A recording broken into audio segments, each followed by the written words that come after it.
work begins. Oftentimes, because I will tell you another thing about my personality, because I'm fun loving and I like to go here and there, I will get lazy about doing the things that are best for me. And so that's why it takes the persistence for me to buckle down and then give myself a reward at the end. My morning routine is now to wake up between 5 and 5:30, and if I have had enough sleep, I automatically pop out of bed. So now that's becoming like I wake up and I'm going, wow. Before I wouldn't crawl out of bed till 7:30, and now it's like automatic. That action cues me for my quiet time of meditation and simply stretching exercise. I do some simple ones. Repetitive actions that become automatic begin to free up space in your brain. There it is. We're freeing up space in our brain because they're automatic. That's that pathway, and we're making ruts in a good way. Last week we were talking about ruts that are related to stress. This way we're talking about ruts that are healthy ruts. And now your brain, it will use less of your brain power because you are automatically doing that. When you are brushing your teeth, you are not thinking about your teeth. Are you? Are you thinking about your teeth? I don't think so. Tomorrow morning, I'm going to consciously do that. But we are always thinking about something else, usually about our day, what we're going to do,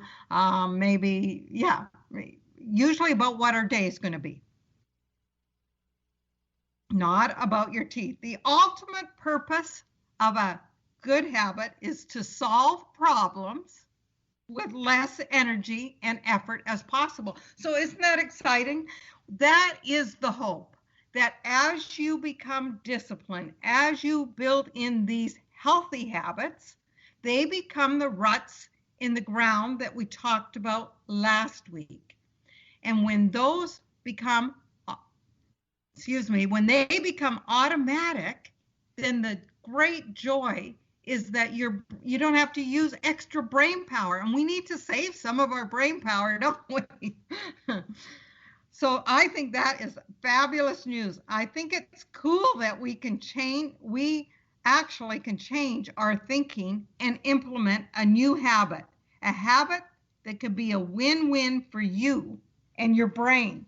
So you don't only win, perhaps you're losing weight, are doing a habit of healthy eating. So you don't only win, but your brain wins. And we need to take care of our brain.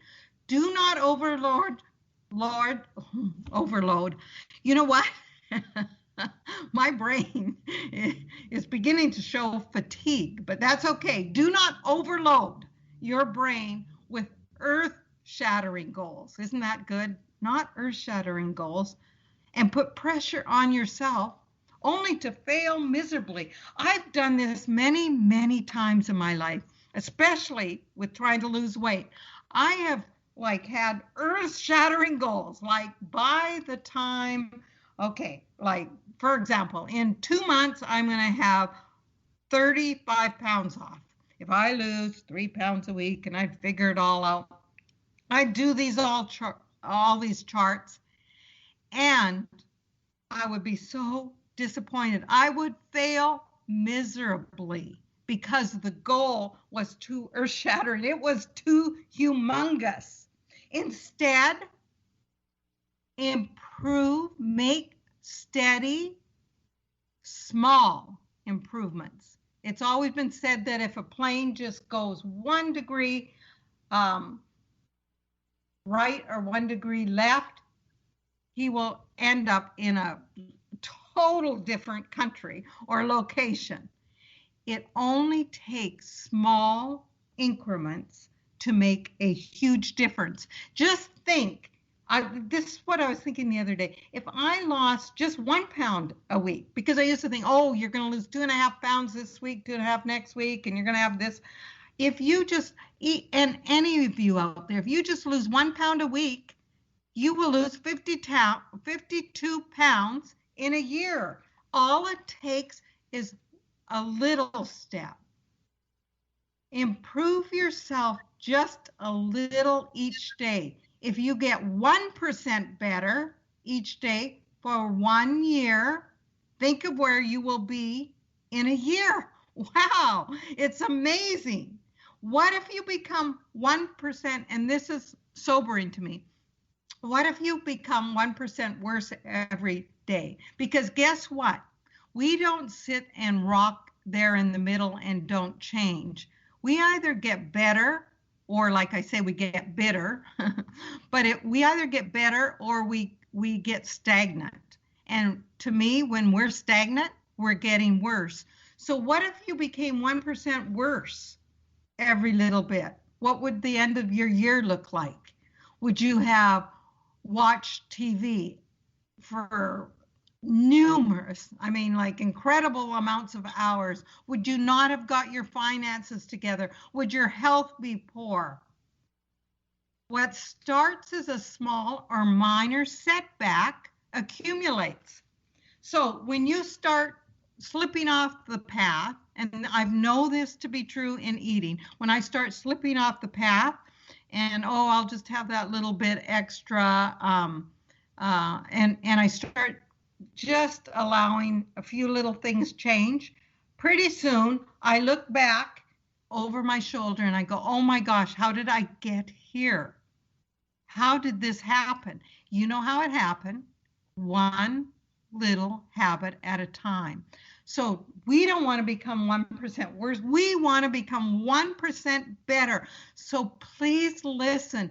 It doesn't take huge steps, but it does take purpose, perseverance, and intention. So set realistic goals and take baby steps forward, but always move. Always be in forward motion. That's what I tell myself, even when I'm going through something. Lorraine, keep going forward. Keep moving. Don't get stagnant, or you will smell. Stagnant means you are going backwards. Always move forward, no matter what life throws at you, and it will throw every curveball at you.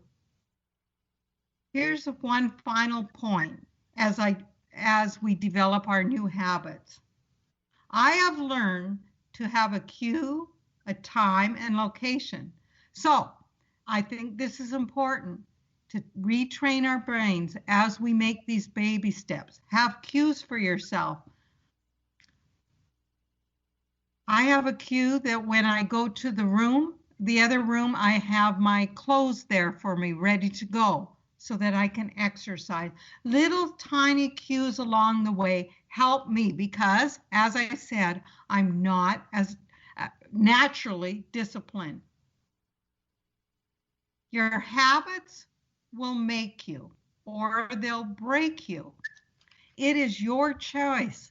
And what is the pain? As I started this radio show out, it is either living with the pain of discipline now or living with the pain of regret later. And let me tell you, I have lived with the pain of regret, and it is not fun.